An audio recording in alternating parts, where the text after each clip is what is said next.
ಹಿಂದೆ ಮೈಶುಗರ್ ಶಾಲೆಗೆ ಅನುದಾನ ಕೊಡುವುದಾಗಿ ಮಾತು ಕೊಟ್ಟಿದ್ದ ಕುಮಾರಸ್ವಾಮಿ ತಾವು ಕೊಟ್ಟು ಮಾತು ಉಳಿಸಿಕೊಂಡಿದ್ದಾರೆ. ಸುಮಾರು 19,94,000 ಚೆಕ್ಕನ್ನು ಎಚ್ ಡಿ ಕುಮಾರಸ್ವಾಮಿ ವಿತರಣೆ ಮಾಡಿದರು. ಮೈಶುಗರ್ ಶಾಲಾ ಆವರಣದಲ್ಲಿ ನಡೆದ ಚೆಕ್ ವಿತರಣಾ ಕಾರ್ಯಕ್ರಮದಲ್ಲಿ ಕುಮಾರಸ್ವಾಮಿ ಅವರು ಶಾಲಾ ಆಡಳಿತ ಮಂಡಳಿಗೆ ಚೆಕ್ಕನ್ನು ವಿತರಿಸಿದರು. ಜೊತೆಗೆ ಮತ್ತಷ್ಟು ನೆರವು ನೀಡುವುದಾಗಿ ಭರವಸೆ ನೀಡಿದರು. ಈ ಹಿಂದೆ ಮೈಶುಗರ್ ಶಾಲಾ ಶಿಕ್ಷಕರಿಗೆ ವೇತನ ನೀಡುವುದಾಗಿ ಮಾತು ಕೊಟ್ಟಿದ್ದರು. ಇದೇ ವೇಳೆ ಮಾಜಿ ಶಾಸಕ ರವೀಂದ್ರ ಶೆಕಂಟೆಯ, D C Tammanna, K T Srikantegowda, ಜಿಲ್ಲಾಧಿಕಾರಿ ಡಾಕ್ಟರ್ ಕುಮಾರ್ ಸೇರಿದಂತೆ ಅನೇಕರು ಭಾಗಿಯಾಗಿದ್ದರು. ಈ ಸಂದರ್ಭದಲ್ಲಿ ಮಾತನಾಡಿದ ಅವರು, ಮೈಶುಗರ್ ಶಾಲಾ ಶಿಕ್ಷಕರ ಸಮಸ್ಯೆ ಇತ್ತು. ಕಳೆದ ಬಾರಿ ಶಿಕ್ಷಕರಿಗೆ ವೇತನ ನೀಡುವುದಾಗಿ ತಿಳಿಸಿದೆ. ಶಾಲೆಗೆ 19,94,200 ಚೆಕ್ ವಿತರಿಸಿದ್ದೇನೆ ಅಂತ ಹೇಳಿದರು. ಈಗಾಗಲೇ ಶಾಲೆಗೆ ಬಸ್ ಕೂಡ ಕೊಟ್ಟಿದ್ದೇನೆ. ಮುಂದೆ 2 ಬಸ್ ಕೊಡ್ತೇನೆ. 1ರಿಂದ PUC ವರೆಗೆ ಶಾಲೆ ನಡೆಸುವ ವ್ಯವಸ್ಥೆ ಮಾಡಿ ನನ್ನಿಂದ ಎಲ್ಲ ರೀತಿಯ ಸಹಕಾರವಿದೆ ಅಂತ ಹೇಳಿದರು. ಒಳ್ಳೆಯ ಶಿಕ್ಷಣ ಕೊಡಲು ಸಿದ್ಧತೆ ಮಾಡಿಕೊಳ್ಳಿ. ಮಂಡ್ಯ ಜಿಲ್ಲೆಯ ಮಕ್ಕಳಿಗೆ ಶಿಕ್ಷಣ ಕೊಡಬಹುದು. ಚುಂಚನಗಿರಿ ಶ್ರೀಗಳು ಕೂಡ ಇದ್ರ ಬಗ್ಗೆ ತಿಳಿಸಿದ್ದಾರೆ. ಒಳ್ಳೆಯ ವಾತಾವರಣವನ್ನು ನಿರ್ಮಾಣ ಮಾಡಿ ಅಂತ ಅವರು ಹೇಳಿದರು. ನನಗೆ ಕೃಷಿ ಮೇಳಕ್ಕೆ ಆಹ್ವಾನ ಇತ್ತು, ಅದಕ್ಕಾಗಿ ಮಂಡ್ಯಕ್ಕೆ ಬಂದಿದ್ದೆ. ಜೊತೆಗೆ ಮೈಶುಗರ್ ಶಿಕ್ಷಣ ಸಂಸ್ಥೆಯಲ್ಲಿ ಶಿಕ್ಷಕರಿಗೆ ವೇತನ ಕೊಟ್ಟಿದ್ದೇನೆ. 19 ಲಕ್ಷವನ್ನು ಶಿಕ್ಷಣ ಸಂಸ್ಥೆಗೆ ಕೊಟ್ಟಿದ್ದೀನಿ ಅಂತ ಹೇಳಿದರು. ತಕ್ಷಣವೇ ಶಿಕ್ಷಕರಿಗೆ ಸಂಬಳ ಕೊಡಲು ತಿಳಿಸಿದ್ದೇನೆ. 2 ಬಸ್ ವ್ಯವಸ್ಥೆ ಕೂಡ ಮಾಡ್ತೇನೆ ಅಂತ ಕುಮಾರಸ್ವಾಮಿ ತಿಳಿಸಿದರು. ಹಲವಾರು ಸಮಸ್ಯೆಗಳನ್ನು ನಮ್ಮ ಈ ಟ್ರಸ್ಟ್ನ ಪದಾಧಿಕಾರಿಗಳು ಹಾಗೂ ಶಿಕ್ಷಕರ ಒಂದು ಸಮಸ್ಯೆಗಳೇನಿದೆ ಆ ಹಿನ್ನೆಲೆಯಲ್ಲಿ ಕಳೆದ ಬಾರಿ ನಾನು ಶಿಕ್ಷಕರಿಗೆ ಇವತ್ತು ಸಂಬಳ ಆಗಿಲ್ಲ ಅಂತಕ್ಕಂಥ ವಿಷಯ ಗೊತ್ತಾದ ನಂತರ ಒಂದು ಮಾತನ್ನ ಕೊಟ್ಟಿದ್ದೆ. ನನಗೆ ಲೋಕಸಭೆಯ ಸದಸ್ಯನಾಗಿ ಬರ್ತಕ್ಕಂಥ ಸಂಬಳ ಏನಿದೆ ಆ ಒಂದು ಸಂಬಳವನ್ನೇ ನಮ್ಮ ಟೀಚರ್ಗಳಿಗೆ ಕೊಡ್ತಕ್ಕಂಥ ನಿರ್ಧಾರ ಮಾಡಿದ್ದೇನೆ. ಹಣವನ್ನು ತಲುಪಿಸ್ತೀನಿ ಅಂತಕ್ಕಂಥ ಮಾತು ಹೇಳಿದ್ದೆ. ಇವತ್ತು ಆ ಬಾಬ್ತಿನ ಒಂದು 19,94,000 ಹಣವನ್ನು ಇವತ್ತೇನು ಕೊಟ್ಟಿದ್ದೇನೆ. ಅದರ ಜೊತೆಗೆ ಈಗಾಗಲೇ ಹಳ್ಳಿಯ ಮಕ್ಕಳು ಶಾಲೆಗೆ ಬರ್ತಕ್ಕಂಥದ್ದಕ್ಕೆ ಬಸ್ಸಿನ ವ್ಯವಸ್ಥೆಗಳಾಗಬೇಕು ಅಂತ ಏನು ನಮ್ಮ ಟ್ರಸ್ಟ್ನ ಮುಖ್ಯಸ್ಥ ಹೇಳಿದರು. ಈಗಾಗಲೇ ಜಯರಾಮಣ್ಣ ಅವರು ಈಗಾಗಲೇ ಒಂದು ಬಸ್ಸನ್ನೇನು ಕೊಟ್ಟಿದ್ದೇವೆ. ಈಗ RTOದಿಂದ ಕೆಲವು ರಿಜಿಸ್ಟ್ರೇಷನ್ನು ಮತ್ತು ಇದೆಲ್ಲ ಆಗಬೇಕಾದಂಥ ಹಿನ್ನೆಲೆಯಲ್ಲಿ ಈಗಾಗಲೇ ನಾಡಿದ್ದು ಬರುತ್ತೆ ಅಂತಕ್ಕಂಥದ್ದು ಹೇಳಿದ್ರು ಸಾಯಂಕಾಲ. ಅದರ ಜೊತೆಗೆ ಇನ್ನೂ 2 ಬಸ್ಗಳು ಕೊಟ್ಟರೆ ಒಳ್ಳೇದು ಅಂತಕ್ಕಂಥದ್ದನ್ನು ಹೇಳಿದ್ರು. ಒಂದು ನಿಮ್ಮಲ್ಲಿ ನಾನು ಮನವಿ ಮಾಡ್ತಕ್ಕಂಥದ್ದು, ನಮ್ಮ ಟ್ರಸ್ಟ್ನ ಹಿರಿಯರೇನಿದ್ದೀರಿ, ಹಳೆಯ ವಿದ್ಯಾರ್ಥಿಗಳೇನಿದ್ದೀರಿ, ಈ ಒಂದು ಶಾಲೆ ಶಾಶ್ವತವಾಗಿ ನಡೆಯತಕ್ಕಂಥದ್ದು ಎಲ್ಲ ರೀತಿಯ ಒಂದು ಜಾಗದ ವ್ಯವಸ್ಥೆ ಇದೆ. ಕಟ್ಟಡವು ಒಳ್ಳೆಯ ರೀತಿಯಲ್ಲಿ ಇರ್ತಕ್ಕಂಥ ಕಟ್ಟಡವೂ ಇದೆ. ಇನ್ನೂ ಹೆಚ್ಚುವರಿ ಕಟ್ಟಡಗಳು ಬೇಕಾದರೂ ಕಟ್ಟಲಿಕ್ಕೆ ಏನು ಸಮಸ್ಯೆ ಇಲ್ಲ. ನನ್ನ ಅಭಿಪ್ರಾಯದಲ್ಲಿ ಮೊದಲನೇ ತರಗತಿಯಿಂದ PUC ವರೆಗೆ ತಾವು ಸರ್ಕಾರ, ನಮ್ಮ ಶ್ರೀಕಂಠೇಗೌಡರು ನಾನು ಹೇಳ್ತಕ್ಕಂಥದ್ದು, ಸರ್ಕಾರದಲ್ಲಿ ನಮ್ಮ DC ಅವ್ರಿಗೂ ಮನವಿ ಮಾಡ್ತೇನೆ. ಇದಕ್ಕೆ ಏನೇನು ವ್ಯವಸ್ಥೆಗಳಾಗಬೇಕು ಕಾನೂನು ವ್ಯಾಪ್ತಿಯೊಳಗೆ ಶಿಕ್ಷಣ ಇಲಾಖೆಯಿಂದ PUC ವರೆಗೂ ಶಾಲೆಯನ್ನು ನಡೆಸ್ತಕ್ಕಂಥ ನಿರ್ಧಾರ ನೀವು ಮಾಡ್ಕೊಂಡ್ರೆ ನನ್ನಿಂದ ಏನೇನು ಮಾಡಬೇಕು ಸ್ವಲ್ಪ ಸಹಕಾರ ಕೊಡಬೇಕಂತ ನಾನು ಸಿದ್ಧ ಇದ್ದೇನೆ. ಇಂಗ್ಲೀಷ್ ಮೀಡಿಯಂನ ಶಾಲೆಯನ್ನು ತೆರೆಯತಕ್ಕಂಥದ್ದು ಒಳ್ಳೆಯದು ನನ್ನ ಅಭಿಪ್ರಾಯದಲ್ಲಿ. ಬಟ್ ಇದೆಯಲ್ಲ PUC ವರೆಗೂ ಮಾಡ್ತಕ್ಕಂಥದ್ದಕ್ಕೆ ಏನು ಬೇಕು ವ್ಯವಸ್ಥೆ ಮಾಡಿ. ನಾನು ನಮ್ಮ ಸ್ವಾಮೀಜಿಯವ್ರಿಗೂ ಮೊನ್ನೆ ಮಾತಾಡಿದ್ದೇನೆ. ಸ್ವಲ್ಪ ಅಟ್ಲೀಸ್ಟ್ ನೀವು ಇನ್ವಾಲ್ವ್ ಆದರೆ, ಸ್ವಲ್ಪ ಅವರಿಗೆ ಗೈಡ್ ಮಾಡಿದ್ರೆ ಬಹುಶಃ ಒಂದು ಉತ್ತಮವಾದಂಥ ಮಂಡ್ಯ ಜಿಲ್ಲೆಯ ನಮ್ಮ ಹಳ್ಳಿಯ ಮಕ್ಕಳಿಗೆ ಫ್ರೀಯಾಗಿ ಇವತ್ತು ಎಜುಕೇಷನ್ ಕೊಡಲಿಕ್ಕೆ ನೀವು ಸ್ವಲ್ಪ ಮುತುವರ್ಜಿ ವಹಿಸಿದ್ರೆ ಹಳ್ಳಿ ಮಕ್ಕಳು ಒಳ್ಳೆ ವಿದ್ಯೆ ಕೊಡ್ಬೋದು ಅಂತಕ್ಕಂಥದ್ದನ್ನು ಪರಪೂಜ್ಯ ನಮ್ಮ ಚುಂಚನಗಿರಿ ಸ್ವಾಮೀಜಿಯವ್ರಿಗೂ ಮಾತನಾಡಿದ್ದಾರೆ. ಅವರು ಸಹ ಸಕಾರಾತ್ಮಕವಾಗಿ ಸ್ಪಂದಿಸಿದ್ದಾರೆ. ಅದರ ಬಗ್ಗೆ ಕೂತು ಮಾತಾಡೋಣ ಅಂತ ಹೇಳಿ. ಮತ್ತು ITI ಇರ್ಬೋದು, ಇದೆಲ್ಲ ಏನು ನಿಮಗೆ ಬೇರೆ ಬೇರೆ ರೀತಿಯ ವ್ಯವಸ್ಥೆಗಳೇನಾಗಬೇಕು ಮಾಡಿಕೊಡ್ಲಿಕ್ಕೆ ತಯಾರಾಗಿದ್ದೇವೆ. ಭಾರತ ರತ್ನ ಸಂವಿಧಾನ ಶಿಲ್ಪಿ ಅಂಬೇಡ್ಕರ್ ಅವರ 69ನೇ ಪರಿನಿರ್ವಾಣ ದಿನದ ಅಂಗವಾಗಿ ಮಂಡ್ಯ ಜಿಲ್ಲಾಧಿಕಾರಿಗಳ ಕಚೇರಿಯ ಮುಂಭಾಗದ ಉದ್ಯಾನವನದಲ್ಲಿರುವ ಡಾಕ್ಟರ್ ಬಿ ಆರ್ ಅಂಬೇಡ್ಕರ್ ಅವರ ಪ್ರತಿಮೆಗೆ ಕೇಂದ್ರ ಸರ್ಕಾರದ ಬೃಹತ್ ಕೈಗಾರಿಕೆ ಮತ್ತು ಉಕ್ಕು ಸಚಿವರಾದ ಎಚ್ ಡಿ ಕುಮಾರಸ್ವಾಮಿ ಮಾಲಾರ್ಪಣೆ ಮಾಡಿ ಗೌರವ ಸಲ್ಲಿಸಿದರು.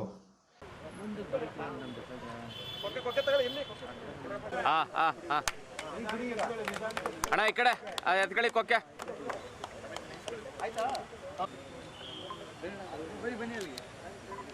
ಓಕೆ ಅಣ್ಣ. ಅಣ್ಣ ರವಿ ಅಣ್ಣ ಈ ಕಡೆ.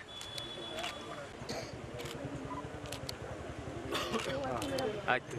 ಈ ಸಂದರ್ಭದಲ್ಲಿ ಜಿಲ್ಲಾಧಿಕಾರಿ ಡಾಕ್ಟರ್ ಕುಮಾರ, ಜಿಲ್ಲಾ ಪಂಚಾಯತ್ ಸಿಇಒ ಕೆಆರ್ ನಂದಿನಿ, ಜಿಲ್ಲಾ ಪೊಲೀಸ್ ವರಿಷ್ಠಾಧಿಕಾರಿ ಮಲ್ಲಿಕಾರ್ಜುನ ಬಾಲದಂಡಿ, ಜಿಲ್ಲಾ ಸಮಾಜ ಕಲ್ಯಾಣಾಧಿಕಾರಿ ಶ್ರೀನಿವಾಸ್, ತಾಲೂಕು ಸಮಾಜ ಕಲ್ಯಾಣಾಧಿಕಾರಿ ಕಾವ್ಯಶ್ರೀ, ಮಾಜಿ ಶಾಸಕರುಗಳಾದ ಡಾಕ್ಟರ್ ಅನ್ನದಾನಿ, ಡಿ ತಮ್ಮಯ್ಯ, ಪಿಟಿ ಸಂಸ್ಥೆ ಅಧ್ಯಕ್ಷರಾದ ವಿಜಯಾನಂದ, ಸುರೇಶ್ ಗೌಡ, ನಗರಸಭಾ ಆಯುಕ್ತರಾದ ಪಂಪಶ್ರೀ, ಸಣ್ಣ ಕೈಗಾರಿಕೆಗಳ ರಾಜ್ಯ ಉಪಾಧ್ಯಕ್ಷರಾದ ವಿಜಯಲಕ್ಷ್ಮಿ ರಘುನಂದನ್ ಸೇರಿದಂತೆ ಅನೇಕರು ಭಾಗಿಯಾಗಿದ್ದರು. ಕೃಷಿ ಮತ್ತು ತೋಟಗಾರಿಕೆ ಇಲಾಖೆ, ಪಶುಸಂಗೋಪನೆ ಮತ್ತು ಪಶುವೈದ್ಯಕೀಯ ಸೇವೆಗಳು, ಜಲಾನಯನ ಅಭಿವೃದ್ಧಿ ಇಲಾಖೆ, ರೇಷ್ಮೆ, ಅರಣ್ಯ ಮತ್ತು ಮೀನುಗಾರಿಕೆ ಇಲಾಖೆ, ಗ್ರಾಮೀಣಾಭಿವೃದ್ಧಿ ಇಲಾಖೆ ಮತ್ತು ನಬಾರ್ಡ್ ಆಶ್ರಯದಲ್ಲಿ ಮಂಡ್ಯ ತಾಲೂಕಿನ ವಿಸಿ ಫಾರಂನಲ್ಲಿ ಸಮಗ್ರ ಕೃಷಿಯಿಂದ ಸುಸ್ಥಿರತೆ ಶೀರ್ಷಿಕೆಯಡಿ 3 ದಿನಗಳ ಕಾಲ ನಡೆಯಲಿರುವ ಕೃಷಿ ಮೇಳದ 2ನೇ ದಿನ ಪ್ರಶಸ್ತಿ ಪ್ರದಾನ ಸಮಾರಂಭದಲ್ಲಿ ಕೇಂದ್ರದ ಬೃಹತ್ ಕೈಗಾರಿಕೆ ಮತ್ತು ಉಕ್ಕು ಸಚಿವ ಎಚ್ ಡಿ ಕುಮಾರಸ್ವಾಮಿ ನೇತೃತ್ವದಲ್ಲಿ ನಡೆಯಿತು. ಗಣ್ಯರು ಕೃಷಿ ಮೇಳದ ಹಸಿರು ಸಿರಿ ಸ್ಮರಣ ಸಂಚಿಕೆಯನ್ನು ಬಿಡುಗಡೆ ಮಾಡಿದರು. ಕೇಂದ್ರ ಬೃಹತ್ ಕೈಗಾರಿಕೆ ಹಾಗೂ ಉಕ್ಕು ಸಚಿವ ಕುಮಾರಸ್ವಾಮಿ ಮಾತನಾಡಿ, ನಾಲ್ವಡಿ ಕೃಷ್ಣರಾಜ ಒಡೆಯರ್ ಅವರ ಆಶಯದಂತೆ ಕೃಷಿ ವಿಶ್ವವಿದ್ಯಾಲಯ ಸ್ಥಾಪನೆಯಾಗಿದೆ. ರೈತರು ಸದೃಢರಾಗಲು ಲಾಭದಾಯಕ ಕೃಷಿ ಮಾಡಬೇಕು. ಇದಕ್ಕಾಗಿ ಕೇಂದ್ರ ಹಾಗೂ ರಾಜ್ಯ ಸರ್ಕಾರ ಹಲವಾರು ಯೋಜನೆಗಳನ್ನು ರೂಪಿಸಿದೆ ಅಂತ ಹೇಳಿದರು. ಇದೇ ಸಂದರ್ಭದಲ್ಲಿ ಗಣ್ಯರು ಹಸ್ತಪ್ರತಿ ಬಿಡುಗಡೆಗೊಳಿಸಿ ಪ್ರಗತಿಪರ ರೈತರಿಗೆ ತಾಲೂಕು ಹಾಗೂ ಜಿಲ್ಲಾ ಮಟ್ಟದ ಪ್ರಶಸ್ತಿ ನೀಡಿ ಆತ್ಮೀಯವಾಗಿ ಸನ್ಮಾನಿಸಿದರು. ಆದಿಚುಂಚನಗಿರಿ ಮಹಾಸಂಸ್ಥಾನ ಮಠದ ಪೀಠಾಧ್ಯಕ್ಷರಾದ ನಿರ್ಮಲಾನಂದನಾಥ ಸ್ವಾಮೀಜಿ ಮಾತನಾಡಿ, 65% ಜನರು ತಮ್ಮ ಗ್ರಾಮೀಣ ಭಾಗದಲ್ಲಿ ಜೀವನ ಸಾಗಿಸುತ್ತಿದ್ದಾರೆ. ಗಾಂಧೀಜಿಯವರು ಗ್ರಾಮೀಣ ಅಭಿವೃದ್ಧಿ ಆದರೆ ದೇಶದ ಅಭಿವೃದ್ಧಿ ಸಾಧ್ಯ ಎಂಬುದನ್ನು ನೀಡಿದರು. ಹಾಗಾಗಿ ಆಳುವ ಸರ್ಕಾರ ಗ್ರಾಮೀಣಾಭಿವೃದ್ಧಿಗೆ ಹೆಚ್ಚು ಒತ್ತು ನೀಡಬೇಕು ಅಂತ ಸಲಹೆ ನೀಡಿದರು. ಕೋಲ್ಡ್ ಸ್ಟೋರೇಜ್ಗಳು ಮತ್ತು ರೈತನಿಗೆ ಆ ವರ್ಷ ಎಷ್ಟು ಪ್ರಮಾಣದ ಮಳೆ ಬರ್ಬೋದು, ಎಷ್ಟು ಪ್ರಮಾಣದಲ್ಲಿ ನಮ್ಮ ಜಲಾಶಯಗಳಲ್ಲಿ ನೀರು ತುಂಬಬಹುದು, ನೀವು ಬೆಳೆದಂಥ ಬೆಳೆ ಮಾರ್ಕೆಟ್ನಲ್ಲಿ ಬೆಲೆ ಕಡಿಮೆ ಇದ್ದರೆ ನಿಮ್ಮ ಪಂಚಾಯತಿ ಹೆಡ್ ಕ್ವಾರ್ಟರ್ಸ್ನಲ್ಲಿ ನಾವು ಕಟ್ತಕ್ಕಂಥ ಆ ಒಂದು ಗೋಡನ್ಗಳು ಕೋಲ್ಡ್ ಸ್ಟೋರೇಜ್ನಲ್ಲಿ ತರಕಾರಿ ಬೆಳೆಗಳಿದ್ದರೆ ಕೋಲ್ಡ್ ಸ್ಟೋರೇಜ್ನಲ್ಲಿ ಇಟ್ಕೊಳ್ತಕ್ಕಂಥದ್ದು, ನಮ್ಮ ದ್ವಿದಳ ಧಾನ್ಯಗಳಿದ್ದರೆ ಗೋಡನ್ಗಳಲ್ಲಿ ಇಟ್ಕೊಳ್ತಕ್ಕಂಥದ್ದಕ್ಕೆ ಪ್ರತಿ ಗ್ರಾಮ ಪಂಚಾಯತಿನಲ್ಲಿ 5600 ಪಂಚಾಯತಿನಲ್ಲೂ ಒಂದು ಈ ಕಾರ್ಯಕ್ರಮವನ್ನು ಕೊಟ್ಟು ನಿಮಗೆ ಮಾರಾಟ ಮಾಡಲಿಕ್ಕೆ, ಯಾಕೆಂದರೆ ಬಡ್ಡಿಗೆ ಸಾಲ ತಂದುಬಿಟ್ಟಿರ್ತೀರಿ ನೀವು ಬೆಳೆ ಬೆಳೀಲಿಕ್ಕೆ, ಆ ಬಡ್ಡಿ ಕೊಟ್ಟನಿಗೆ ನೀವು ಕೊನೆಗೆ ವಿಧಿ ಇಲ್ಲದೆ ನೀವು ಬೆಳೆದಂಥ ಬೆಳೆನ ಅವನು ಕೇಳಿದ ರೇಟಿಗೆ ಕೊಡಬೇಕು. ಆ ರೀತಿ ಆಗಬಾರ್ದು ಅಂತ ಹೇಳಿ ನೀವು ಏನು ಬೆಳೆಯನ್ನು ಬೆಳೆದಿರ್ತಕ್ಕಂಥ ಪ್ರಮಾಣಕ್ಕೆ 75% ಅಡ್ವಾನ್ಸು ನಮ್ಮ ಸರ್ಕಾರದಿಂದಲೇ ಆ ಬೆಳೆದಂಥ ರೈತನಿಗೆ ಮೊದಲೇ ಕೊಡಬೇಕು. ನಾವು ಅವನು ಬೆಲೆ ಬಂದಾಗ ಮಾರ್ಕೆಟಲ್ಲಿ ಏನು ಮಾರಾಟ ಮಾಡ್ತಾನೆ, ಆ 75% ಏನು ಕೊಟ್ಟಿರ್ತೀವಿ ಅದನ್ನು ಸರ್ಕಾರಕ್ಕೆ ಕಟ್ಟಿದರಾಯ್ತು. ಈ ಮಧ್ಯವರ್ತಿಗಳ ಹಾವಳಿ ತಪ್ಪುತ್ತದೆ. ನೀವು ಯಾವುದೇ MSPಯ ಒಂದು ದರದಲ್ಲಿ ಖರೀದಿ ಕೇಂದ್ರಗಳಿದೆಯಲ್ಲ, ನಿಮಗೆಲ್ಲ ಅನುಭವ ಇರ್ತದೆ ರೈತರುಗಳಿಗೆ. ಆ ಖರೀದಿ ಕೇಂದ್ರಕ್ಕೆ ನಮ್ಮ ರೈತರು ನೇರವಾಗಿ ಬೆಳೆದಂಥ ಬೆಳೆ ತಗೊಂಡೋಗೋದಕ್ಕಿಂತ ಮಧ್ಯವರ್ತಿ ಯಾರೋ ನಿಮ್ಮ ಹತ್ರ ಬಡ್ಡಿ ಕೊಟ್ಟು ನಿಮ್ಮನ್ನು ಕಷ್ಟಕ್ಕೆ ಸಿಕ್ಕಿಸಿರ್ತಾನಲ್ಲ, ಅವನ ಒತ್ತಡಕ್ಕೆ ಅವನಿಗೆ ಕೊಟ್ಟುಬಿಡ್ತೀರಿ, ಅವನು ಹೋಗಿ ಮಾರಾಟ ಮಾಡಿ ಅವನು ದುಡ್ಡು ತಗೋತಾನೆ. ಬಹುಶಃ ಇರ್ತಕ್ಕಂಥದ್ದು ಇದು ವಾತಾವರಣ. ಆಮೇಲೆ ಸರ್ಕಾರದಲ್ಲಿ ಈ ಒಂದು ಹವಾಗುಣದ ಎಫೆಕ್ಟ್ನಲ್ಲಿ ಎಂಥದ್ದು ನೀವು ಖರೀದಿ ಮಾಡಬೇಕಾದ್ರೆ ನೀವು ಬೆಳಿತೀರಿ. ಈಗ ನಮ್ಮ ಮೆಕ್ಕೆಜೋಳನ 5 ಕ್ವಿಂಟಾಲ್ ಒಬ್ಬ ರೈತನ ಹತ್ರ ನೀವು ಕೊಂಡ್ಕೊಳ್ಳೋದಾದರೆ ಇನ್ನು ಬೆಳೆ ಬೆಳೆದಿರ್ತಕ್ಕಂಥ ಬೆಳೆನ ಅವನು ಎಲ್ಲಿಗೆ ತಗೊಂಡೋಗಿ ಕೊಡಬೇಕು ರೈತ? ಶಾಸಕ ಎಚ್ ಟಿ ಮಂಜು ಕೂಡ ಕಾರ್ಯಕ್ರಮದಲ್ಲಿ ಮಾತನಾಡಿದರು. ವೇದಿಕೆಯಲ್ಲಿ ವಿಧಾನ ಪರಿಷತ್ ಸದಸ್ಯರಾದ ವಿವೇಕಾನಂದ, ಮಾಜಿ ಸಚಿವರಾದ CS ಪುಟ್ಟರಾಜು, ವಿಶೇಷ ಅಧಿಕಾರಿ ಡಾಕ್ಟರ್ ಎಂ ಅರುಣ್ ಕುಮಾರ್, ಜಿಲ್ಲಾಧಿಕಾರಿ ಡಾಕ್ಟರ್ ಕುಮಾರ, ಜಿಲ್ಲಾ ಪಂಚಾಯತ್ ಸಿಇಒ ಕೆಆರ್ ನಂದಿನಿ, ಜಿಲ್ಲಾ ಪೊಲೀಸ್ ವರಿಷ್ಠಾಧಿಕಾರಿ ಮಲ್ಲಿಕಾರ್ಜುನ ಬಾಲದಂಡಿ ಸೇರಿದಂತೆ ವಿವಿಧ ಇಲಾಖೆ ಅಧಿಕಾರಿಗಳು ಭಾಗವಹಿಸಿದರು. ಕುವೆಂಪು ವಿಶ್ವಮಾನವ ಕ್ಷೇಮಾಭಿವೃದ್ಧಿ ಟ್ರಸ್ಟ್ ಮೈಸೂರು ವತಿಯಿಂದ ದೆಹಲಿ ಕರ್ನಾಟಕ ಸಂಘ ಇವರ ಸಂಯುಕ್ತಾಶ್ರಯದಲ್ಲಿ ರಾಷ್ಟ್ರಕವಿ ಕುವೆಂಪು ಅವರ ಸಾಧನೆ ಮತ್ತು ಕೊಡುಗೆ ಕುರಿತ ವಿಚಾರ ಸಂಕಿರಣ ದೆಹಲಿ ಕರ್ನಾಟಕ ಸಂಘದ ಸಭಾಂಗಣದಲ್ಲಿ ನಡೆಯಲಿದೆ ಎಂದು ಟ್ರಸ್ಟ್ನ ಅಧ್ಯಕ್ಷ ಎಚ್.ಕೆ. ರಾಮು ತಿಳಿಸಿದರು. ಸುದ್ದಿಗೋಷ್ಠಿಯಲ್ಲಿ ಮಾತನಾಡಿದ ಅವರು, ಡಿಸೆಂಬರ್ 17ರ ಬುಧವಾರ ಒಂದು ದಿನದ ವಿಚಾರ ಸಂಕಿರಣ ಏರ್ಪಡಿಸಿದ್ದು, ಅಂದು ಬೆಳಿಗ್ಗೆ 11 ಗಂಟೆಗೆ ಆದಿಚುಂಚನಗಿರಿ ಮಠದ ಪೀಠಾಧ್ಯಕ್ಷರಾದ ಡಾ. ನಿರ್ಮಲಾನಂದನಾಥ ಸ್ವಾಮೀಜಿ ವಿಚಾರ ಸಂಕಿರಣ ಉದ್ಘಾಟಿಸಲಿದ್ದು, ಬೇಬಿ ಮಠದ ಶಿವಾನುಭವ ಚರಮೂರ್ತಿ ಶಿವರುದ್ರ ಸ್ವಾಮೀಜಿ, ಕೆಂಗೇರಿ ವಿಶ್ವ ಒಕ್ಕಲಿಗರ ಮಠದ ಪೀಠಾಧ್ಯಕ್ಷ ಡಾ. ನಿಶ್ಚಲಾನಂದನಾಥ ಸ್ವಾಮೀಜಿ ದಿವ್ಯ ಸಾನ್ನಿಧ್ಯ ವಹಿಸುವರು ಎಂದರು. ರಾಷ್ಟ್ರಕವಿ ಕುವೆಂಪುರವರ ಭಾವಚಿತ್ರ ಅನಾವರಣಗೊಳಿಸಿ ಮುಖ್ಯಮಂತ್ರಿ ಸಿದ್ದರಾಮಯ್ಯರವರು ಶ್ರೀ ರಾಮಾಯಣ ದರ್ಶನಂನ ಹಿಂದಿ ಆವೃತ್ತಿಯನ್ನು ಬಿಡುಗಡೆ ಮಾಡುವರು ಎಂದರು. ಸಮಾರಂಭದಲ್ಲಿ ಮುಖ್ಯ ಅತಿಥಿಗಳಾಗಿ ಉಪಮುಖ್ಯಮಂತ್ರಿ ಡಿ.ಕೆ. ಶಿವಕುಮಾರ್, ಕೇಂದ್ರದ ಕಾರ್ಮಿಕ ಮತ್ತು ಉದ್ಯೋಗ ರಾಜ್ಯ ಸಚಿವೆ ಶೋಭಾ ಕರಂದ್ಲಾಜೆ, ಮಾಜಿ ಸಚಿವ ಜಿ.ಟಿ. ದೇವೇಗೌಡ ಇನ್ನಿತರರು ಭಾಗವಹಿಸುವರು ಎಂದರು. ಕುವೆಂಪು ಅವರಿಗೆ ಭಾರತ ರತ್ನ ಸಿಗಬೇಕು ಅನ್ನುವಂಥದ್ದು, ವಿಶ್ವ ನೊಬೆಲ್ ಪ್ರಶಸ್ತಿ ಸಿಗಬೇಕು ಅನ್ನುವಂಥ ಸಂದರ್ಭದೊಳಗಡೆ ಭಾರತ ರತ್ನದಂಥ ಒಂದು ಶ್ರೇಷ್ಠ ಭಾರತದ ಅತ್ಯಂತ ಉನ್ನತ ಪ್ರಶಸ್ತಿ ಸಿಕ್ಕಬೇಕಾಗಿತ್ತು, ಸಿಕ್ಕಿಲ್ಲ ಅನ್ನುವಂಥದ್ದು ಕೂಡ ಒಂದು ಮನಸ್ಸಿನಲ್ಲಿ ನೋವಿದೆ. ಅದನ್ನು ಕೇಂದ್ರ ಸರ್ಕಾರ ಹೋಗಲಾಡಿಸಬೇಕು. ರಾಜ್ಯ ಸರ್ಕಾರ ಕೇಂದ್ರ ಸರ್ಕಾರದ ಮೇಲೆ ಒತ್ತಡವನ್ನು ತರಬೇಕು. ಆ ಒತ್ತಡವನ್ನು ತರಲಿಕ್ಕೆ ಜನಸಾಮಾನ್ಯರೆಲ್ಲ ಒಟ್ಟುಗೂಡಬೇಕು. ಕುವೆಂಪು ಮಂಡ್ಯಕ್ಕೆ ಭಾಳ ಹತ್ತಿರದವರು, ಮಂಡ್ಯವನ್ನು ಅಪಾರವಾಗಿ ಪ್ರೀತಿಸಿದಂಥವರು, ಮಂಡ್ಯದ ಬಗ್ಗೆ ಪ್ರೀತಿ ಇಟ್ಟುಕೊಂಡಿದ್ದಂಥವರು, ಮಂಡ್ಯದವರು ಕೂಡ ಕುವೆಂಪು ಅವರ ಆಶಯದಂತೆ ತಮ್ಮ ಬದುಕನ್ನು ಕಟ್ಟಿಕೊಂಡಂಥವರು. ಆ ದಿಶೆಯಲ್ಲಿ ಕುವೆಂಪು ಅವ್ರನ್ನ ಹತ್ತಿರದಿಂದ ನೋಡಿದಂಥ ನಮ್ಮ ಹಿರಿಯರಾದಂಥ ಕೆ.ಟಿ. ವೀರಪ್ಪನವರು ಇದ್ದಾರೆ. ನಾಗಣ್ಣನವರು ಅವರ ಸಾಹಿತ್ಯವನ್ನು ಸಮಗ್ರವಾಗಿ ಓದ್ಕೊಂಡಿದ್ದಾರೆ. ನಾವೆಲ್ಲರೂ ಸ್ವಲ್ಪ ಓದ್ಕೊಂಡಿದ್ದೀವಿ.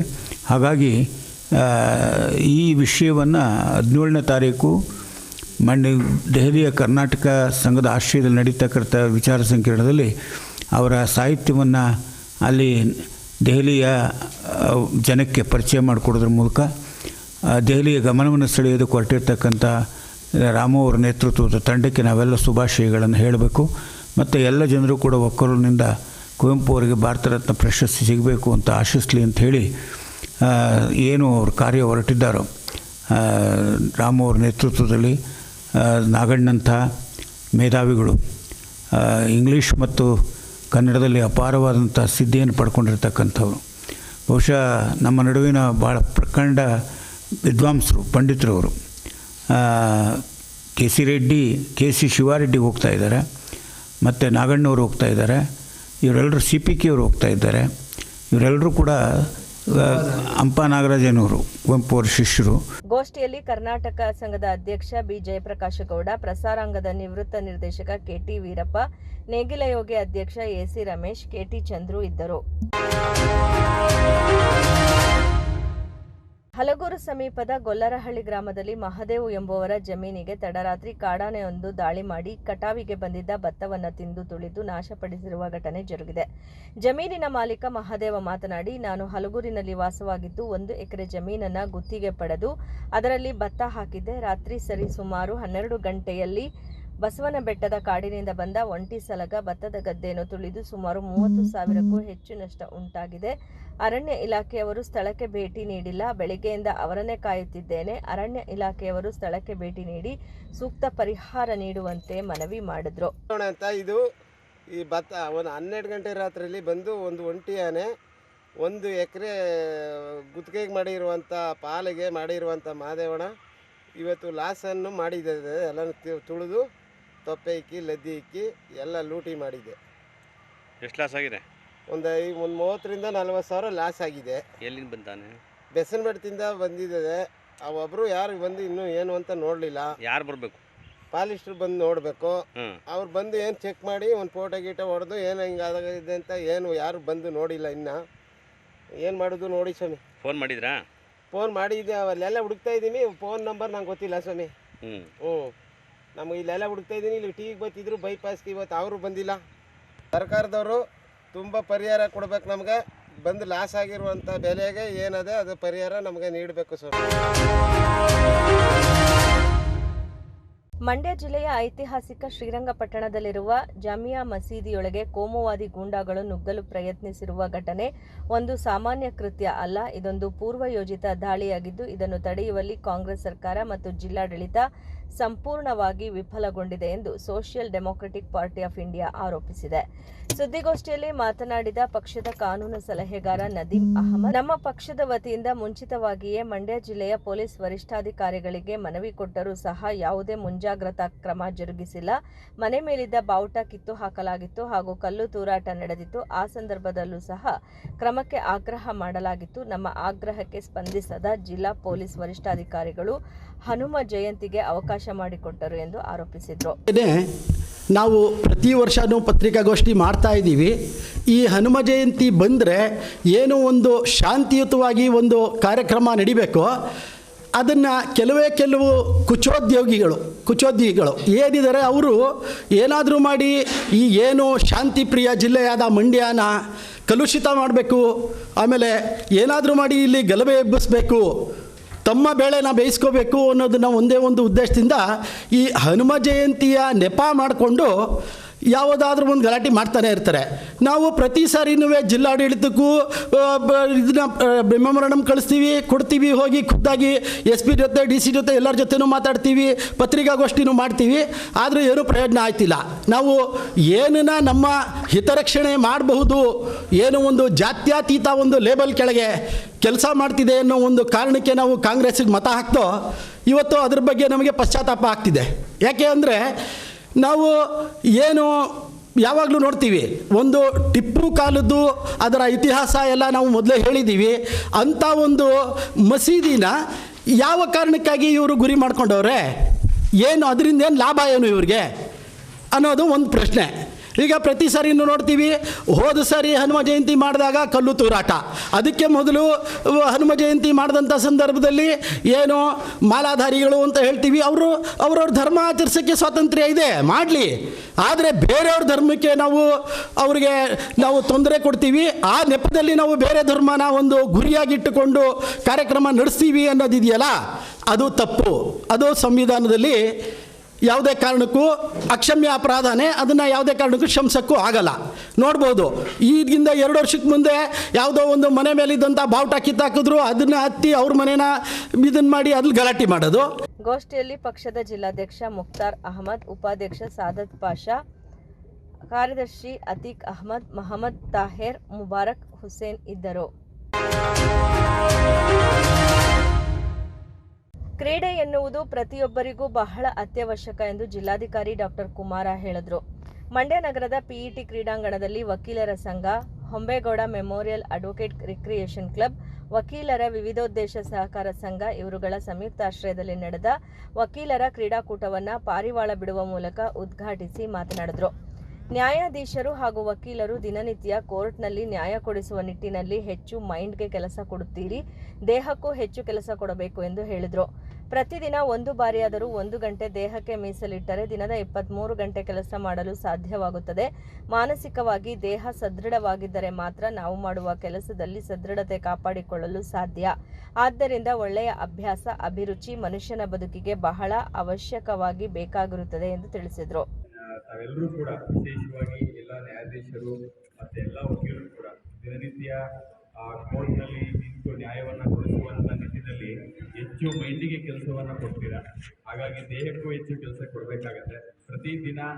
ದಿನಕ್ಕೆ 1 ಬಾರಿ ಆದರೂ ಕೂಡ 1 ತಾಸನ್ನು ಕೂಡ ನಮ್ಮ ದೇಹಕ್ಕಾಗಿ ಮೀಸಲಿಟ್ಟರೆ ಉಳಿದ 23 ಗಂಟೆಗಳ ಕಾಲ ನಾವು ಯಶಸ್ವಿಯಾಗಿ ಕೆಲಸವನ್ನು ಮಾಡಲಿಕ್ಕೆ ಸಾಧ್ಯ ಆಗುತ್ತೆ. ಹಾಗಾಗಿ healthy mind and healthy body both are important. So ಮಾನಸಿಕವಾಗಿ ಮತ್ತು ದೈಹಿಕವಾಗಿ ಸದೃಢವಾಗಿದ್ದರೆ ಮಾತ್ರ ನಾವು ಮಾಡುವಂಥ ಕೆಲಸದಲ್ಲೂ ಕೂಡ ನಾವು ಸದೃಢತೆಯನ್ನು ಕಾಪಾಡಿಕೊಳ್ಳಿಕ್ಕೆ ಸಾಧ್ಯ ಆಗುತ್ತೆ ಅನ್ನುವಂಥ ಮಾತನ್ನು ಹೇಳ್ತಾ, ಆ ಒಳ್ಳೆಯ ಹವ್ಯಾಸ ಮತ್ತು ಅಭಿರುಚಿಗಳು ಮನುಷ್ಯನ ಬದುಕಿಗೆ ಬಹಳ ಅವಶ್ಯಕವಾಗಿ ಬೇಕಾಗಿರ್ತಕ್ಕಂಥದ್ದು. ಹಾಗಾಗಿ ನನ್ನ ವಿನಂತಿ ಇಷ್ಟೇ, ನಾವೆಲ್ಲರೂ ಕೂಡ ಚೆನ್ನಾಗಿ ಆರೋಗ್ಯವಾಗಿದ್ದರೆ, ದೈಹಿಕವಾಗಿ ಸದೃಢವಾಗಿದ್ದರೆ, ಒಳ್ಳೆ ಕೆಲಸ ಮಾಡೋ ಹಿನ್ನೆಲೆಯಲ್ಲಿ ಪ್ರತಿದಿನ ಯಾವುದಾದ್ರೂ ಕ್ರೀಡೆಯಲ್ಲಿ ಆಸಕ್ತಿ, ನಮಗೆ ಯಾವುದು ಆಸಕ್ತಿ ಇದೆ ಅದರಲ್ಲಿ, ಕೆಲವರಿಗೆ ಯೋಗದಲ್ಲಿ ಆಸಕ್ತಿ ಇರ್ಬೋದು, ಕೆಲವರಿಗೆ ವ್ಯಾಯಾಮ ಮಾಡೋದ್ರಲ್ಲಿ ಆಸಕ್ತಿ ಇರ್ಬೋದು, ಓಟದಲ್ಲಿ ಆಸಕ್ತಿ ಇರ್ಬೋದು, ಕೆಲವರಿಗೆ ವಾಲಿಬಾಲಲ್ಲಿ ಆಸಕ್ತಿ ಇರ್ಬೋದು, ಕೆಲವರಿಗೆ ಕ್ರಿಕೆಟಲ್ಲಿ ಆಸಕ್ತಿ ಇರ್ಬೋದು. ಸೊ ಇಂಥ ಒಂದು ಆಸಕ್ತಿಯನ್ನು ಬೆಳೆಸ್ಕೊಂಡ್ರೆ ಮಾತ್ರ ನಾವು ಒಳ್ಳೆ ಸದೃಢವಾಗಿ ಕೆಲಸವನ್ನ ಮಾಡಲಿಕ್ಕೆ ಸಾಧ್ಯ ಆಗುತ್ತೆ. ವಿಶೇಷವಾಗಿ ಸತ್ಯಾನಂದ್ ಅವರು ನೂತನವಾಗಿ ವಕೀಲರ ಸಂಘದ ಅಧ್ಯಕ್ಷರಾಗಿ ಬಂದ ಮೇಲೆ ಕ್ರಿಯಾತ್ಮಕವಾಗಿ ಕೆಲಸ ಮಾಡ್ತಾ ಇದ್ದಾರೆ. ಒಳ್ಳೇದಾಗ್ಲಿ. ಯಾಕೆ ಅಂತ ಹೇಳಿದ್ರೆ ನಾವೆಲ್ಲ ಕೆಲಸ ಮಾಡ್ತಾ ಇರೋದು ಸಮಾಜದ ಒಳಿತಿಗಾಗಿ, ಸಮಾಜಕ್ಕೆ ಒಂದು ನ್ಯಾಯವನ್ನು ಕೊಡುವಂತ ನಿಟ್ಟಿನಲ್ಲಿ ಕೆಲಸ ಮಾಡ್ತಿರೋದ್ರಿಂದ ವಕೀಲರು ಮತ್ತೆ ಎಲ್ಲ ನ್ಯಾಯಾಧೀಶರು ಸೇರಿ ಇಂಥ ಒಂದು ಕ್ರೀಡಾಕೂಟಕ್ಕೆ ಭಾಗಿಯಾಗಿರುವಂಥದ್ದು ಬಹುಶಃ ಇದೊಂದು ಒಳ್ಳೆಯ ಸಂದೇಶ ಅಂತ ನಾನು ಹೇಳ್ತೀನಿ. ಈ ಸಂದರ್ಭದಲ್ಲಿ ಜಿಲ್ಲಾ ಪಂಚಾಯತ್ ಸಿಇಒ ಕೆಆರ್ ನಂದಿನಿ, ಜಿಲ್ಲಾ ಪ್ರಧಾನ ಹಾಗೂ ಸತ್ರ ನ್ಯಾಯಾಧೀಶ ಜೆಎನ್ ಸುಬ್ರಹ್ಮಣ್ಯ, ನ್ಯಾಯಾಧೀಶರಾದ ಸೈಯದ್ ಉನ್ನೀಸಾ, ಯಾದವ್ ಶಿವಪ್ರಸಾದ್, ವೆಂಕಟೇಶ್, ವಕೀಲರ ಸಂಘದ ಅಧ್ಯಕ್ಷ ಟಿಎಸ್ ಸತ್ಯಾನಂದ, ಕಾರ್ಯದರ್ಶಿ ಸತೀಶ್, ಹೊಂಬೇಗೌಡ ಮೆಮೋರಿಯಲ್ ಕ್ಲಬ್ ಅಧ್ಯಕ್ಷ ಸಿಎಲ್ ಶಿವಕುಮಾರ್ ಸೇರಿದಂತೆ ಇತರರು ಭಾಗವಹಿಸಿದರು. ಮಂಡ್ಯ ತಾಲೂಕು ವಿಸಿ ಫಾರಂನಲ್ಲಿ ಜರುಗುತ್ತಿರುವ ಕೃಷಿ ಮೇಳ 2025ರಲ್ಲಿ ಮಂಡ್ಯ ಜಿಲ್ಲಾ ಕಾನೂನು ಸೇವೆಗಳ ಪ್ರಾಧಿಕಾರದಿಂದ ಜನಸಾಮಾನ್ಯರಿಗೆ ಮತ್ತು ರೈತರಿಗೆ ಇರುವ ಸೌಲಭ್ಯಗಳನ್ನು ಕುರಿತು ಕರಪತ್ರಗಳನ್ನು ಬಿಡುಗಡೆ ಮಾಡಿದರು. ಮಂಡ್ಯ ಜಿಲ್ಲಾ ಕಾನೂನು ಸೇವೆಗಳ ಪ್ರಾಧಿಕಾರದ ಸದಸ್ಯ ಕಾರ್ಯದರ್ಶಿ ಹಾಗೂ ಹಿರಿಯ ಸಿವಿಲ್ ನ್ಯಾಯಾಧೀಶರಾದ ಆನಂದ್ ರವರು ಮಾತನಾಡಿ, ಕೃಷಿಕರು ದೇಶದ ಬೆನ್ನೆಲುಬಾಗಿದ್ದು ಕಾನೂನಿನ ಅರಿವು ಮತ್ತು ನೆರವನ್ನು ಗ್ರಾಮೀಣ ಪ್ರದೇಶದ ಜನರಿಗೆ ಹೆಚ್ಚಾಗಿ ಮುಟ್ಟಿಸುವುದು ಪ್ರಾಧಿಕಾರದ ಉದ್ದೇಶವಾಗಿದ್ದು, ದಿನಾಂಕ 13/12/2025ರಂದು ರಾಷ್ಟ್ರೀಯ ಲೋಕ್ ಅದಾಲತ್ ಆಯೋಜನೆ ಮಾಡಿದ್ದು, ಜಿಲ್ಲೆಯ ಎಲ್ಲ ತಾಲೂಕು ಕೇಂದ್ರ ನ್ಯಾಯಾಲಯ ಆವರಣದಲ್ಲಿ ಪ್ರಕರಣಗಳನ್ನು ಇತ್ಯರ್ಥಪಡಿಸಲಾಗುವುದು. ಇದರ ಸದುಪಯೋಗವನ್ನು ಪಡೆದುಕೊಳ್ಳುವಂತೆ ಉಚಿತ ಕಾನೂನು ಸೌಲಭ್ಯ ಒದಗಿಸಲಾಗುವುದು ಎಂದರು. ಯಾರ್ಯಾರಿಗೆ ಉಚಿತ ಕಾನೂನು ಅರಿವು ಮತ್ತು ನೆರವನ್ನು ನೀಡಲಾಗ್ತದೆ ಅನ್ನೋದ್ರ ಬಗ್ಗೆ ಹೆಚ್ಚಿನ ಒಂದು ಜಾಗೃತಿ ಬರಲಿ ಅನ್ನೋಂಥ ಉದ್ದೇಶದಿಂದ ನಾವು ಒಂದು ಸ್ಟಾಲನ್ನು ಮಳಿಗೆಯನ್ನು ಹಾಕಿದ್ದೀವಿ. ಇದರಿಂದ ಮತ್ತು ಯಾರಿಗೆ ಇದರಿಂದ ಬೆನಿಫಿಟ್ ಇರುತ್ತೆ, ಉಚಿತವಾಗಿ ಯಾರಿಗೆ ಕಾನೂನು ಅರಿವು ಮತ್ತು ನೆರವನ್ನು ಒದಗಿಸಿಕೊಳ್ಳಲಾಗುತ್ತೆ ಅನ್ನೋಂಥ ಸಹ ಹಾಕಿದ್ದೀವಿ. ಇದಲ್ದಿರ ಏನು ಈ ತಿಂಗಳ 13ನೇ ತಾರೀಕು ರಾಷ್ಟ್ರೀಯ ಲೋಕ ಅದಾಲತ್ ಇದೆ. ಇದಕ್ಕೆ ಸಂಬಂಧಪಟ್ಟಂತೆ ಹೆಚ್ಚಿನ ಅವೇರ್ನೆಸ್ ಜನಸಾಮಾನ್ಯರಿಗಾಗಲಿ, ಆ ಮೂಲಕ ನ್ಯಾಯದಲ್ಲಿ ಬಾಕಿ ಇರುವಂತಹ ಪ್ರಕರಣಗಳನ್ನು ರಾಜ್ಯ ಸಂಧಾನದ ಮೂಲಕ ಇತ್ಯರ್ಥಪಡಿಸಿಕೊಂಡು ಎಲ್ಲರೂ ಜೀವನ ಮಾಡಿ ರಾಜ್ಯ ಮುಕ್ತ ಜೀವನ ಮಾಡೋಕ್ಕೆ ಸಹಕಾರ ಆಗಲಿ ಅನ್ನೋಂಥ ಉದ್ದೇಶದಿಂದ ಈ ಒಂದು ಕೃಷಿ ಮೇಳದಲ್ಲಿ ನಮ್ಮ ಕಾನೂನು ಅರಿವಿನ ಬಿತ್ತನೆಯನ್ನು ಸಹ ಮಾಡುವಂಥ ಉದ್ದೇಶದಿಂದ ಈ ಒಂದು ಸ್ಟಾಲನ್ನು ಹಾಕಿದ್ದೀರಿ. ಇದರ ಸದುಪಯೋಗ ಎಲ್ಲ ಜನಸಾಮಾನ್ಯರು ಪಡ್ಕೊಂಡು ಹೆಚ್ಚಿನ ಅರಿವು ಮತ್ತು ನೆರವು. ರೈತರಿಗೆ ಕೃಷಿಯ ಜೊತೆ ಕಾನೂನಿನ ಅರಿವು ಬಿತ್ತನೆ ಮಾಡುವುದು ನಮ್ಮ ಉದ್ದೇಶ ಎಂದರು. ನಂತರ ಮಾತನಾಡಿದ ರಾಷ್ಟ್ರೀಯ ಮಾನವ ಹಕ್ಕುಗಳ ತರಬೇತುದಾರ ಹಿರಿಯ ವಕೀಲ ಎಂ ಗುರುಪ್ರಸಾದ್, ಜಿಲ್ಲೆಯ ಎಲ್ಲ ಜನತೆ, ರೈತರು, ಕಾನೂನು ಸೇವೆಗಳ ಪ್ರಾಧಿಕಾರದ ರಾಜಿಯಾಗಬಲ್ಲ ಕ್ರಿಮಿನಲ್ ಪ್ರಕರಣಗಳು, ಚೆಕ್ ಅಮಾನ್ಯ ಪ್ರಕರಣಗಳು, ಇನ್ನಿತರ ಕಂದಾಯ ಪ್ರಕರಣಗಳು ಸೇರಿದಂತೆ ಜನಸಾಮಾನ್ಯರಿಗೆ ಸಮಯ, ಆಯಸ್ಸು, ವಯಸ್ಸು ಉಳಿಯುವಂತೆ ಜನರ ಆರ್ಥಿಕ ವ್ಯವಸ್ಥೆ ಸುಧಾರಿಸಬೇಕಾದರೆ ಇಂತಹ ಸವಲತ್ತುಗಳನ್ನು ಉಪಯೋಗಿಸುವಂತೆ ಮನವಿ ಮಾಡಿದರು. ಸಹ ಅವರು ಯಾವುದೇ ಒಂದು ಪದಾರ್ಥಗಳನ್ನು ತಗೊಂಡಾಗ ಅದರಲ್ಲಿ ಏನಾದರೂ ಸೇವಾ ನ್ಯೂನತೆ ಆಗಿದ್ರೆ, ಆ ತಗೊಂಡಿರ್ತಕ್ಕಂಥ ಬಿತ್ತನೆ ಬೀಜಗಳಲ್ಲಿ ಏನಾದರೂ ವ್ಯತ್ಯಾಸ ಆಗಿದ್ರೆ, ಅವರು ಲಾಸ್ ಆಗಿದ್ದಂಥ ಸಂದರ್ಭದಲ್ಲಿ ಅಲ್ಲಿ ನಮ್ಮ ಮಂಡ್ಯದಲ್ಲಿರ್ತಕ್ಕಂಥ ಗ್ರಾಹಕರ ವೇದಿಕೆಗೆ ಅರ್ಜಿಯನ್ನು ಸಲ್ಲಿಸೋದ್ರ ಮುಖಾಂತರ ಅವರು ಪರಿಹಾರವನ್ನು ಪಡ್ಕೋಬಹುದು. ಅಂಥ ಸವಲತ್ತುಗಳನ್ನು ಉಚಿತವಾಗಿ ವಕೀಲರನ್ನು ನೇಮಕ ಮಾಡೋದ್ರ ಮುಖಾಂತರ ನಮ್ಮ ಕಾನೂನು ಸೇವೆಗಳ ಪ್ರಾಧಿಕಾರದಲ್ಲಿ ಆ ಸವಲತ್ತುಗಳು ಅಂತಕ್ಕಂಥದ್ದಿದೆ. ಮತ್ತು ಯಾವುದೇ ರೈತರು ಆತ್ಮಹತ್ಯೆ ಮಾಡ್ಕೋಬೋದು, ಆತ್ಮಸ್ಥೈರ್ಯವನ್ನು ಕಳ್ಕೋಬಾರ್ದು. ಎಂಥ ಸಂದರ್ಭದಲ್ಲೂ ಸಂತ್ರಸ್ತರ ಪರಿಹಾರ ನಿಧಿ ಅಂತಕ್ಕಂಥದ್ದಿದೆ. ಮತ್ತು ಅವರು ಜೀವನವೇ ಮಾಡೋಕ್ಕಾಗುವಂಥ ಪರಿಸ್ಥಿತಿ ಬಂದರೆ ಅದಕ್ಕೂ ಸಹ ಮಾನ್ಯ ಜಿಲ್ಲಾಧಿಕಾರಿಗಳು ಆಗ್ಬೋದು, ನಮ್ಮ ಕಾನೂನು ಸೇವೆಗಳ ಪ್ರಾಧಿಕಾರ ಇವಾಗ ವಿಶೇಷವಾದಂಥ ಕೆಲವು ಸವಲತ್ತುಗಳನ್ನು ಮಾನ್ಯ ನ್ಯಾಯಮೂರ್ತಿಗಳು ಅವರ ಸಡಿಲೀಕರಿಸಿ ಅವರ ಮನುಷ್ಯನ ಉಳಿಸೋದಕ್ಕೆ ಏನು ಅವಶ್ಯಕತೆ ಇದೆ ಅದನ್ನು ಮಾಡುವಂಥ ವ್ಯವಸ್ಥೆ ಇದೆ. ಹಾಗಾಗಿ ಅನ್ನ, ಅಕ್ಷರ, ಆರೋಗ್ಯ, ಆಶ್ರಯದ ಜೊತೆ ಧರ್ಮ ಮತ್ತು ಸಂಸ್ಕೃತಿ ಉಳಿಸಲು ಎಲ್ಲರೂ ಮುಂದಾಗಿ ಅಂತ ಕೆಂಗೇರಿ ವಿಶ್ವ ಒಕ್ಕಲಿಗರ ಮಹಾಸಂಸ್ಥಾನ ಮಠದ ಪೀಠಾಧ್ಯಕ್ಷರಾದ ಶ್ರೀ ನಿಶ್ಚಲಾನಂದನಾಥ ಸ್ವಾಮೀಜಿ ಕರೆ ನೀಡಿದರು. ಮಂಡ್ಯ ತಾಲೂಕಿನ ಹಳೆಬೂದೂರು ಗ್ರಾಮದ ಮಾರಮ್ಮ ದೇವರ ಆವರಣದಲ್ಲಿ ಶ್ರೀ ಚೌಡೇಶ್ವರಿ ಸೇವಾ ಟ್ರಸ್ಟ್ ಉದ್ಘಾಟನಾ ಸಮಾರಂಭದಲ್ಲಿ ಪಾಲ್ಗೊಂಡು ಮಾತನಾಡಿದ ಸ್ವಾಮೀಜಿಗಳು, ಎಲ್ಲ ಧರ್ಮಗಳನ್ನು ಗೌರವಿಸಬೇಕು, ಭಾರತದ ಪಂಚಭೂತಗಳನ್ನು ಅನುಭವಿಸುವ ಎಲ್ಲರೂ ಭಾರತೀಯರೇ ಅಂತ ಅಂದು ಹೇಳಿದವರು ಧರ್ಮದ ಅಭಿಮುಖ ಇಟ್ಟುಕೊಂಡರೆ ಅದು ಮೂಲಭೂತವಾಗುತ್ತದೆ ಅಂತ ಹೇಳಿದರು. ಕಾರ್ಯಕ್ರಮ ಉದ್ಘಾಟಿಸಿ ಮಾತನಾಡಿದ ಮೈಸೂರು ಮಾಜಿ ಅಧ್ಯಕ್ಷ ಬಿಸಿ ಶಿವಾನಂದ, ಟ್ರಸ್ಟ್ ದೀನದಲಿತರ ಅಭಿವೃದ್ಧಿ ನಿಟ್ಟಿನಲ್ಲಿ ಕಾರ್ಯನಿರ್ವಹಿಸಿ ಗ್ರಾಮಾಭಿವೃದ್ಧಿ ಮಾಡಲಿದೆ ಅಂತ ಹೇಳಿದರು. ಕಾರ್ಯಕ್ರಮಕ್ಕೂ ಮುನ್ನ ಸ್ವಾಮೀಜಿ ಅವರನ್ನ ಮೆರವಣಿಗೆ ಮೂಲಕ ಕರೆತರಲಾಯಿತು. ಗ್ರಾಮೀಣ ಪ್ರದೇಶದ ಅಭಿವೃದ್ಧಿ ಅಂದ್ರೆ ನಿಮಗೆ ಗೊತ್ತಿದೆ, ಗ್ರಾಮೀಣ ಪ್ರದೇಶಕ್ಕೆ ಬೇಕಾದಂತ ಮೂಲ ಸೌಕರ್ಯಗಳನ್ನ ಕೊಡಬೇಕು. ಆ ಮೂಲ ಸೌಕರ್ಯಗಳು ಯಾವುವು? ಅನ್ನ, ಅಕ್ಷರ, ಆರೋಗ್ಯ, ಆಶ್ರಯ, ಮನೆಯದೊಂದಿದೆ. ಅದಕ್ಕೆ ನಾನು ಪದೇ ಪದೇ ದೇವಾಲಯಗಳು ಯಾಕೆ ಬೇಕು ಅಂತ ಹೇಳ್ತೀನಿ ಅಂದ್ರೆ, ಪೂರ್ವಾಶ್ರಮದಲ್ಲಿ ಅನೇಕ ದೇವಾಲಯಗಳನ್ನ ಪುನರ್ಜೀವನ ಮಾಡಿಸಿದೀವಿ ನಾವು ಶ್ರಮದಾನದ ಮೂಲಕ, ಅನೇಕ ದಾನಿಗಳನ್ನ ಇಟ್ಕೊಂಡು. ನೋಡಿ, ಅನ್ನ, ಅಕ್ಷರ, ಆರೋಗ್ಯ, ಆಶ್ರಯ. ಇನ್ನೊಂದಿದೆ ಬಹಳ ಮುಖ್ಯವಾದ ಮನುಷ್ಯನಿಗೆ, ಒಂದು ನೆಮ್ಮದಿಯಾದಂತ ಜೀವನವನ್ನು ನಡೆಸಲಿಕ್ಕೆ, ಜೀವನದಲ್ಲಿ ಒಂದು ಯಶಸ್ಸನ್ನ ಪಡ್ಕೊಳ್ಳಿಕ್ಕೆ, ಜೀವನವನ್ನ ಸಾರ್ಥಕ ಮಾಡ್ಕೊಳ್ಳಿಕ್ಕೆ ಈ ಕಾಲಘಟ್ಟಕ್ಕೆ the present situation we need fifth one very important. ಅದು ಯಾವುದು? ಧರ್ಮ ಮತ್ತು ಸಂಸ್ಕೃತಿ. ಅದು ಯಾವ್ದಾದ್ರೂ ಧರ್ಮ ಆಗಲಿ, ಹಿಂದೂ ಆಗಲಿ, ಮುಸಲ್ಮಾನ ಆಗಲಿ, ಜೈನರಾಗಲಿ, ಸಿಖ್ರಾಗಲಿ, ಪಾರ್ಸಿ ಆಗಲಿ, ಬುದ್ಧ ಆಗಲಿ, ಕ್ರಿಶ್ಚಿಯನ್ ಆಗಲಿ, ಒಂದು ಧರ್ಮ ಅನ್ನೋದು ಬೇಕಾಗುತ್ತೆ. ಅದು ಧರ್ಮ ಅಂದ್ರೆ ಏನು? ನಾವೆಲ್ಲ ಹಿಂದೂಗಳು. ಹಿಂದೂ ಅನ್ನೋದು ಕೆಲವರು ಕೇಳ್ತಿದ್ರು. ಮೊನ್ನೆ ಎಲ್ಲೋ ಒಂದ್ ಕಡೆ ಭಾಷಣ ಮಾಡ್ಬೇಕಾದ್ರೆ ಒಬ್ರು ಬಹಳ ಸೀನಿಯರ್ ಮೋಸ್ಟ್ ಅವರು, ನೀವು ಹಿಂದೂ ಅನ್ನೋ ಪದ ಬಳಸಬೇಡಿ ಅಂದ್ಬಿಟ್ರು. ನಾನು ಅವರಿಗೆ ಉತ್ತರ ಕೊಟ್ಟೆ, ಹಿಂದೂ ಅಂದ್ರೆ ಅದು ಸಂಕುಚಿತ ಭಾವನೆ ಅಲ್ಲ. ಹಿಂದೂ ಅಂದ್ರೆ ಅದು ಒಂದು ನಿರ್ದಿಷ್ಟವಾದ್ದು ಅಲ್ಲ, ಇದು ವಿಶಾಲವಾದಂತ ಭಾವನೆ ಇಟ್ಕೋಬೇಕಾಗುತ್ತೆ. ಈ ಭರತಖಂಡ ಗಂಗೆ ಚ ಯಮುನೆ ಚೈವ ಗೋದಾವರಿ ಸರಸ್ವತಿ ನರ್ಮದೆ ಸಿಂಧು ಕಾವೇರಿ ಜಲಸ್ಮಿನ್ ಕುರು ಅಂತ ಹೇಳ್ತಾರೆ. ಈ ಭರತಖಂಡ, ಈ ಭಾರತ ಮಾತೆ ಸಪ್ತ ನದಿಗಳ ಮೇಲೆ ನಿಂತಿದ್ದಾರೆ. ಸಪ್ತ ಋಷಿಗಳು ಈ ಧರ್ಮವನ್ನ, ಈ ಮಾನವ ಪ್ರಜ್ಞೆಯನ್ನ, ಈ ಸಂಸ್ಕೃತಿಯನ್ನ ಪುನರುತ್ಥಾನ ಮಾಡಿದೆ, ಬಿಟ್ಟು ಹೋಗಿದ್ದಾರೆ. ಇದನ್ನ ಉಳಿಸ್ಕೊಂಡು ಬೆಳೆಸ್ಕೊಂಡು ಅನುಸರಿಸ್ಕೊಂಡು ಹೋಗ್ಬೇಕು. ಹಿಂದೂ ಅನ್ನುವ ಪದ ಹೇಗೆ ಬಂತು ಅಂದ್ರೆ, ಇಂಡಸ್ ವ್ಯಾಲಿ ಸಿವಿಲೈಸೇಷನ್, ಸಿಂಧೂ ನದಿ ನಾಗರಿಕತೆ ಈ ದೇಶದ, ಈ ಪ್ರಪಂಚದ ಅತ್ಯಂತ ಪುರಾತನವಾದಂತ ನಾಗರಿಕ ಸಂಸ್ಕೃತಿ. ನಾವೆಲ್ಲ ಓದಿದೀವಿ ಹಿಸ್ಟ್ರಿನಲ್ಲಿ, ಎಲ್ರಿಗೂ ಗೊತ್ತಿದೆ. ಈ ಇಂಡಸ್ ವ್ಯಾಲಿ ಸಿವಿಲೈಸೇಷನ್ ಅಂದ್ರೆ ನಮ್ಮ ಪೂರ್ವಿಕರು ಏನು ಒಂದು ನಾಗರಿಕತೆಯನ್ನ ಕಟ್ಟಿದ್ರು, ನದಿ ಬೈಲಿನಲ್ಲಿ ದನಕರುಗಳನ್ನ ಮೇಯಿಸ್ಕೊಂಡು, ಪಶುಸಂಗೋಪನೆ ಮಾಡಿಕೊಂಡು, ಕೃಷಿ ಮಾಡಿಕೊಂಡು, ವ್ಯಾಪಾರ ವ್ಯವಹಾರ ಮಾಡಿಕೊಂಡು, ದಿನನಿತ್ಯದ ಜೀವನವನ್ನ ಮಾಡಿಕೊಂಡು ಒಂದು ಸಂಸ್ಕೃತಿಯ ಸಮಾಜವನ್ನ ನಿರ್ಮಾಣ ಮಾಡ್ತಾ ಇದ್ರು. ಆ ನದಿಯ ದಂಡೆಯ ಮೇಲೆ ಬೆಳೆದಂತ ಈ ಒಂದು ನಾಗರಿಕತೆಗೆ ನಾವು ಹಿಂದೂ ಅನ್ನೋ ಪದವನ್ನ ಕೊಟ್ಟುಕೊಂಡು ಬೆಳೆಸ್ತಾ ಬಂದಿದ್ದೀವಿ. ಅಂದ್ರೆ ಬೇರೆ ಧರ್ಮೀಯರನ್ನ ನಾವು ಯಾವುದಕ್ಕೂ ವಿರೋಧ ಮಾಡೋದಿಲ್ಲ. ಬೇರೆ ಧರ್ಮೀಯರು ಕೂಡ ಭಾರತೀಯ ಧರ್ಮವನ್ನ, ಭಾರತೀಯ ಸಂಸ್ಕೃತಿಯನ್ನ, ಭಾರತೀಯತೆಯನ್ನ ಮನಸ್ಸಿನಲ್ಲಿ ಇಟ್ಕೊಂಡ್ರೆ ಅವರೆಲ್ಲರೂ ಕೂಡ ಭಾರತೀಯ ಧರ್ಮೀಯರು. ಈ ನೆಲದಲ್ಲಿ, ಈ ಭೂಮಿಯಲ್ಲಿ ಹುಟ್ಟಿ ನಾವು ಪಂಚಭೂತಗಳ ಸಹಾಯ ಪಡ್ಕೊಂಡು ಬದುಕುವಂತ ಎಲ್ಲರೂ ಭಾರತೀಯರು. ಅವ್ರು ಏನಾದ್ರೂ ಧರ್ಮದ ಅಫೀಮನ್ನ ತಲೆಗೆ ಹಾಕಿಕೊಂಡ್ರೆ, ಧರ್ಮದ ಅಫೀಮನ್ನ ತಲೆಗೆ ಹಾಕೊಂಡ್ರೆ ಅದು ಮೂಲಭೂತವಾದ ಆಗುತ್ತೆ. ಧರ್ಮದ ಮೇಲೆ ಪ್ರೀತಿ ಇರಬೇಕು, ಧರ್ಮದ ಮೇಲೆ ಶ್ರದ್ಧೆ ಇರಬೇಕು, ಧರ್ಮದ ಮೇಲೆ ಗೌರವ ಇರಬೇಕು. ಆದ್ರೆ ಧರ್ಮವನ್ನ ತಲೆ ಒಳಗಡೆ ಹಾಕಬಾರದು, ಅಫೀಮ್ ಆಗೋಗುತ್ತೆ.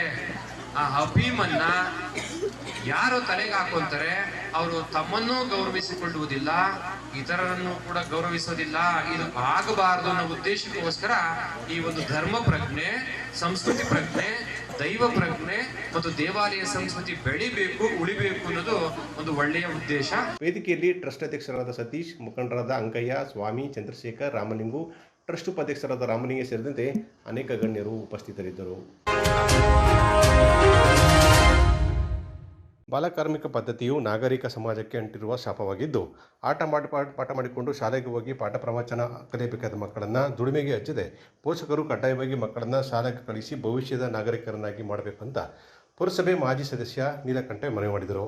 ಮೆಲ್ಮೆಲ್ಗೆ ಕರ್ಕೋಯ್ತದಿಲ್ಲ ಎಲ್ಲಿಗೆ ಅಂತ. ಎಲ್ಲಿಗೆ ಅಂದ್ರೆ ಮಗ ಸ್ಕೂಲ್ಗೆ ಕರ್ಕೋಗುದು ನಾನು. ಯಾವ ಸ್ಕೂಲ್ಗೂ ಬೇಡ, ಏನು ಬೇಡ, ನಾ ಕೆಲ್ಸಕ್ಕೆ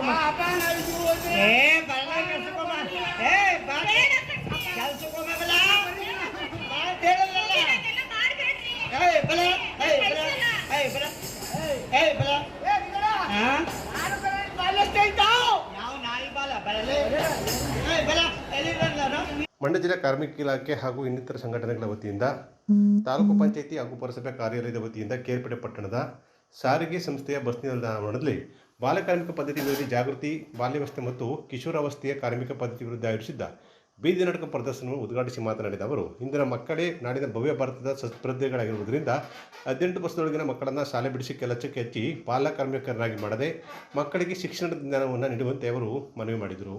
ಒಳ್ಳೆ ಕೆಲಸ ಅಲ್ಲ. ಎಷ್ಟು ಕೇಳಿದೆ? 1,000 ರೂಪಾಯಿ. 1,000 ತಗಲ ಲೆಕ್ಕ. 1 2 3 4 5 6 7 8 9 ಸಾವ್ಕಾರೆ ನಾನು 1,000 ರೂಪಾಯಿ ಕೇಳಿದ್ರೆ 900 ರೂಪಾಯಿ ಕೊಟ್ಟಿದ್ದೀನಿ. 100 ರೂಪಾಯಿ ಬಡ್ಡಿ ಇಟ್ಕೊಂಡಿರಿಕಲ್ಲ 1000ಕ್ಕೆ. ಸಾವ್ಕಾರೆ ಕಾಲದಿಂದ ನಿಮ್ಮ ಮನೆ ಕೆಲಸ ಮಾಡ್ತೀನಿ.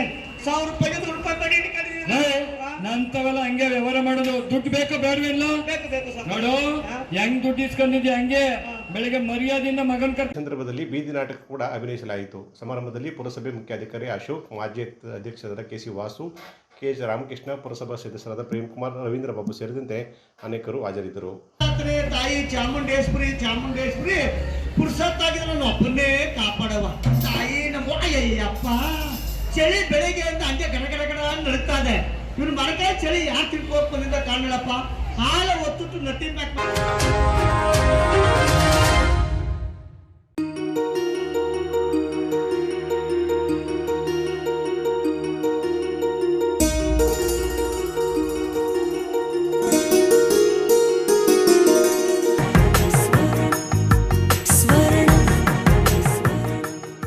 ಸ್ವರ್ಣ, ಇದು ಬಾಂಧವ್ಯಗಳ ಬೆಸುಗೆ,